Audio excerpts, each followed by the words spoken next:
Bonsoir tout le monde, c'est Enolifez. Aujourd'hui on se retrouve pour un nouveau tutoriel PC. Et cette fois-ci ça va intéresser bon nombre d'entre vous bien curieux de savoir ce que va donner Windows 8.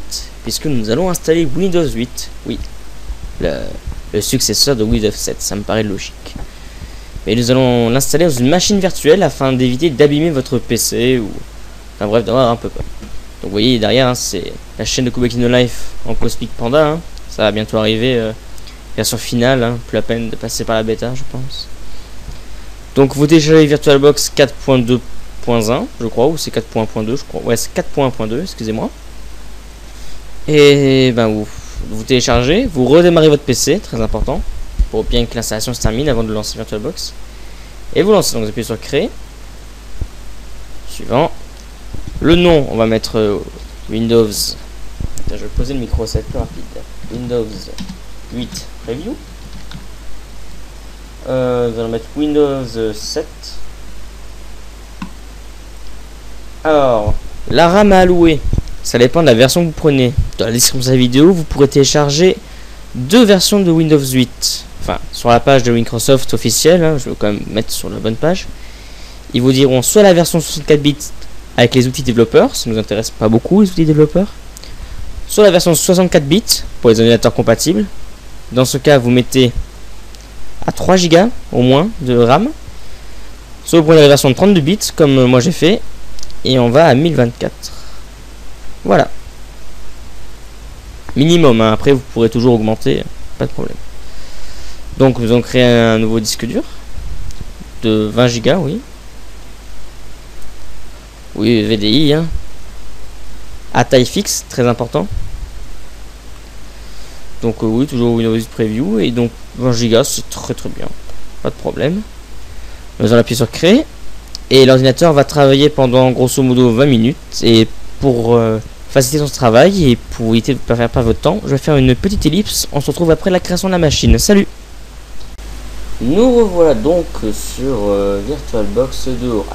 Vous avez donc accepté la création de la machine virtuelle après un long temps de chargement qui a duré chez moi 40 minutes. Et donc vous allez configurer afin d'avoir Windows 8. Donc vous allez dans configuration. Et donc moi j'ai déjà tout configuré, il suffit plus que pour vous qu'à me recopier. Donc là j'ai changé entre temps, vu que je tourne depuis une autre journée, j'ai cherché toutes bien les configurations, donc c'est pas grave, hein, Windows 7 ou over Windows, comme vous voulez. Avancé, il n'y a rien à changer, description non plus. Si vous pouvez changer le nom. Hein. Niveau système, mettez au cas où le disque CD DVD en premier, même si c'est pas obligatoire. Vérifiez votre mémoire vive selon les consignes que je vous ai dites précédemment. Votre chipset, je vous conseille PIX3, puis si ça ne marche pas, essayez avec TCH9. Il y a des personnes chez qui ça marche, chez qui ça ne marche pas.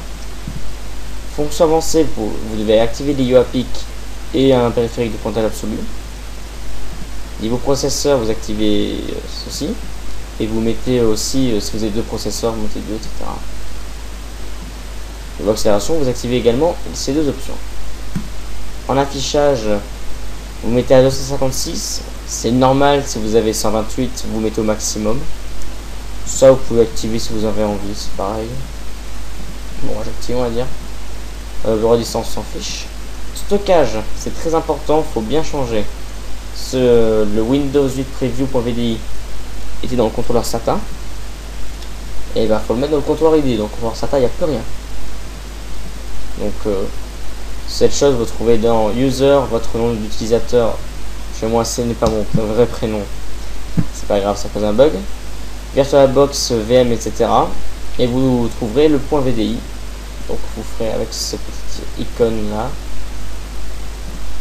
Et vous mettez bien ça en maître primaire, hein, important aussi.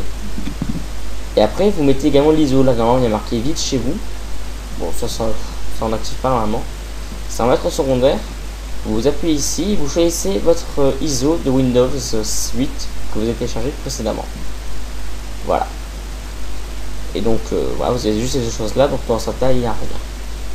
Donc, après, il n'y a plus rien à régler. Voilà. J'ai cru voir sur internet que si vous voulez avoir une chance d'avoir de réseau, vous pouvez activer la carte réseau et choisir cette carte réseau là, la Intel Pro 1000 MT desktop. Et voilà, le reste on n'y touche plus, vous appuyez sur OK et vous pouvez démarrer votre machine virtuelle. Et je précise tout de suite, il y a des configurations sur lesquelles ça ne marche pas. Exemple la mienne, mais bon, vous n'aurez pas le temps de voir la vidéo car c'est assez long. Je vous montre vite fait le début de la machine virtuelle vu que j'ai le temps, voilà. À quoi ça ressemble? C'est juste un nouvel écran, ça démarre, loading files, etc. Donc écoutez, voilà, on va quand même se quitter avant que mon Windows 8 bug. Normalement, à partir d'ici, l'installation se fait très simplement. Il n'y a plus aucun risque pour votre PC. Et si vous voulez supprimer, faites clic droit, supprimer. Bon, faut pas que la machine virtuelle marche en même temps. Mais enfin, vous pouvez supprimer au cas où, voilà, Windows 8 prévu. Voilà, c'est un tutoriel très court, très vite fait pour vous. C'était Unifez en direct. Salut tout le monde.